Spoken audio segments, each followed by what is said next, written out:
battle for control of the Bosnian capital Sarajevo has focused on the area surrounding the hotel where EC monitors and the international press are based.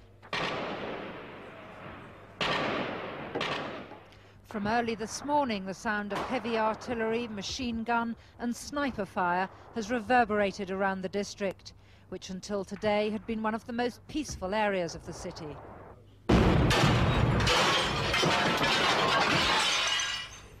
From inside the hotel, Serb forces could be seen firing at Muslim positions a short distance away.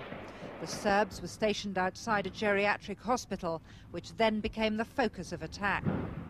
Last weekend, Serb forces moved into this hotel, thus jeopardizing the safety of the European community monitors who'd established their headquarters here. The gunfire around this hotel is so intense it's not possible to leave the building at present. Serb forces based here are putting the blame firmly in the Muslim court. They say that unless the attack is halted, they'll open up a much heavier assault on Muslim villagers. Some reports suggest that Muslim forces did launch today's attack, emboldened by success in yesterday's battle in the centre of Sarajevo. But this is impossible to verify. EC observers managed to negotiate a ceasefire with the local commanders on each side. It was due to take effect at 11 this morning, but 11 o'clock passed and there was no improvement. It's a live battle. It's been going on since 6 a.m. this morning. It's very serious. There are casualties, there are dead people out there, and the EC Monitor mission has been doing its best to try and get a ceasefire, to contact the local commanders, but at the moment without success, and this is something to be regretted. So the situation is very serious, it's very dangerous, and people are being killed. Among today's casualties was Rob Selliers, a cameraman working for the television news agency Viz News. He was hit in the arm and quickly evacuated to a hospital out of the area. After yesterday's fierce battle in the centre of Sarajevo, today's attack, so close to the headquarters of the EC mission, is seen as yet another major setback to EC negotiators trying to broker a peace agreement.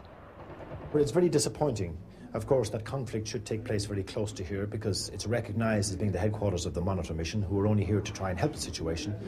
And also within about 50 metres of the hotel there is a hospital, and that's being used in both a defensive position by some of these irregulars. Who is to blame at this stage, of course, is difficult to assess, but we could only appeal once again to these that this is mindless violence, it's not encouraging, and in order to use a target of a hotel that's occupied by the international press as well as the EC Monitor mission, and a hospital which is occupied by patients, certainly is not something any of us would wish for. Elsewhere in the Republic, the fighting escalated towards all-out war. 5 civilians were killed in Deventer, where the Serbian news agency said regular Croatian army units were in action against Serb forces. The Federal Army also reported 6 Croatian brigades and 70 tanks had arrived in Bosnia, and an artillery battalion was on its way from Zagreb. In Western Herzegovina, Metkovic and neighbouring villages were attacked by the Yugoslav Air Force. 3 people were killed and 8 injured after the village was devastated by 250-kilogram bombs dropped by the aircraft. In what appears to be a concerted Serbian push towards the coast, the night bombing raid was followed by a dawn artillery bombardment.